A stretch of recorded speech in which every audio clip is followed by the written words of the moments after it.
ఇప్పుడే జీ5 app download చేయండి. చూడండి మీ ఫేవరెట్ టీవీ షోస్ ఎప్పుడైనా ఎక్కడైనా. ఆవిడ తెప్పించిన అమ్మవారి విగ్రహం ఉంటేనే కదా సెంటిమెంట్. ఆ విగ్రహాన్నే లేకుండా చేస్తే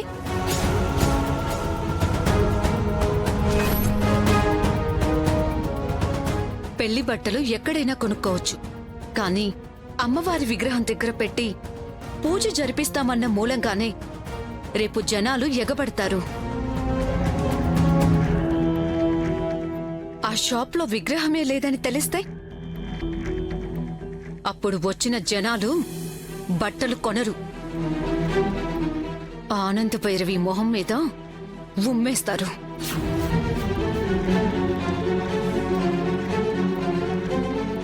కరెక్ట్ అమ్మా. రాత్రికి రాత్రి ఆ విగ్రహాన్ని అక్కడి నుంచి లేపించేసి ఎక్కడైనా పారేస్తే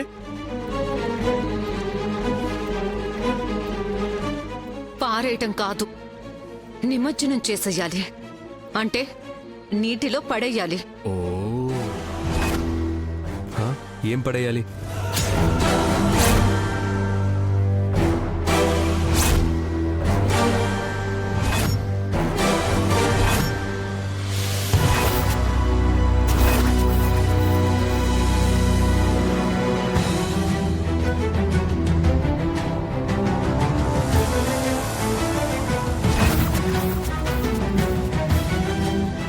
నిన్నే అడిగేది. అబ్బే ఏం లేదు రోహిత్, మనం కొత్త షాప్ ఓపెన్ చేద్దాం అనుకుంటున్నాం కదా. వినాయకుడికి దిష్టి తీసిన తర్వాత నీటిలో కలిపేయండి అంటున్నా.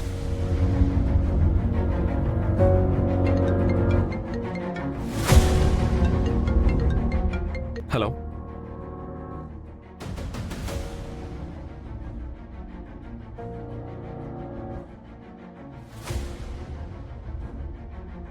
అమ్మాయి, ఇప్పుడు మనం మాట్లాడుకున్నది మీ ఆయన కానీ వినలేదు కదా? వింటే అడిగేవాడు కదా. విన్నట్టు నటిస్తున్నాడేమో. ఒకవేళ మీరన్నట్టే మనకి అడ్డుపట్టానికే విని కూడా విననట్టు నటిస్తే కనుక అడ్డుపడకుండా చేస్తే పోలే. ఈ రాత్రికి షాప్ దగ్గరున్న అమ్మవారి విగ్రహాన్ని లేపేసే పని మీరు చూడండి. ఆయన మనకడ్డుపడకుండా ఏం చెయ్యాలో నేను చూస్తాను. అలాగేనమ్మా. ఐగ్రీవం పదవయ్యా. అలాగే సార్.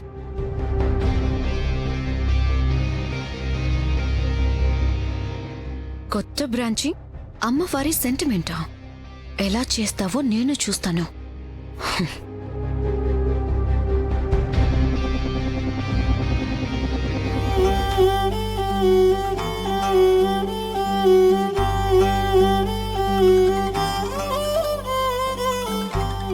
ఏమండి, ఫోన్ వస్తుంది.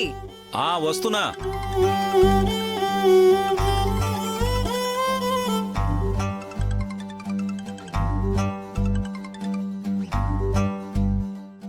ఆనంద్ ఫోన్ చేస్తుందేంటి? అమ్మా, ఆనంద్ ఫోన్ చేస్తుంది. స్పీకర్ ఆన్ చెయ్. చెప్పు ఆనంద.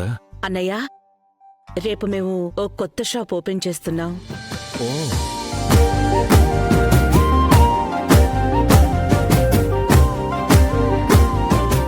కొత్త షాపా?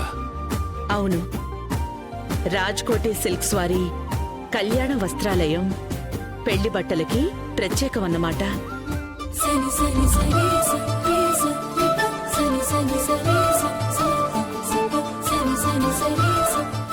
నీ ఆలోచన చాలా చక్కగా ఉందమ్మా. వాళ్ళ మంచి కోరుకుంటున్నావు, అలాగే మంచి బిజినెస్ ఐడియా కూడా. నా కోడల్ని తీసుకుని రేపు మీరందరూ ఓపెనింగ్కి రావాలన్నయ్య. తప్పకుండా అమ్మా. ఉంటానన్నయ్య.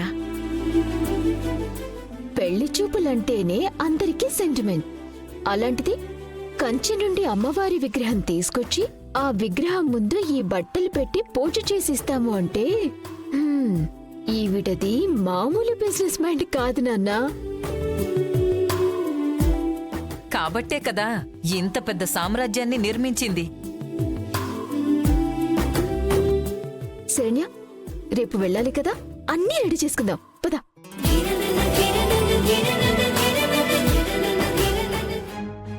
చెప్పు సమీరా, రేపు మేము కొత్త బ్రాంచ్ ఓపెన్ చేస్తున్నాం.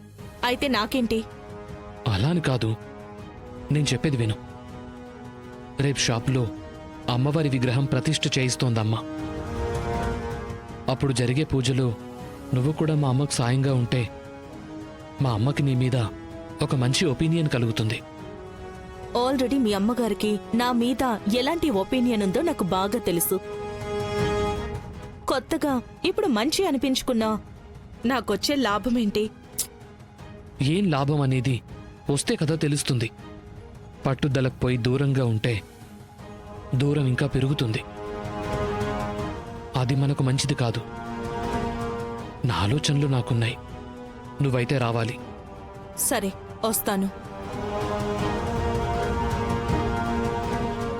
మీ అమ్మ నన్ను ఎంత దూరం పెట్టాలి అనుకున్నా నిన్ను దక్కించుకునే వరకు నేను నీకు దగ్గరవుతూనే ఉంటాను.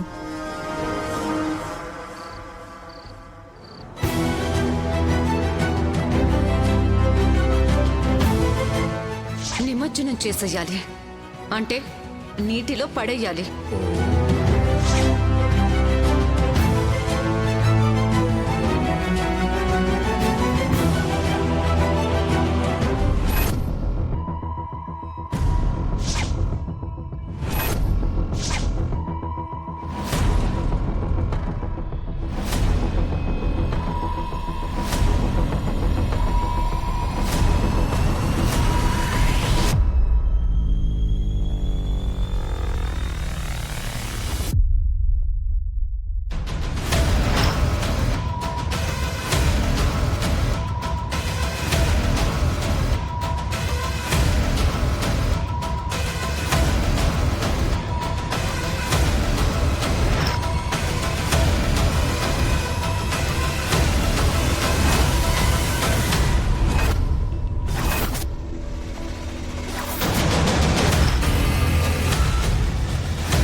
రోహిత్, పాలు తీసుకో.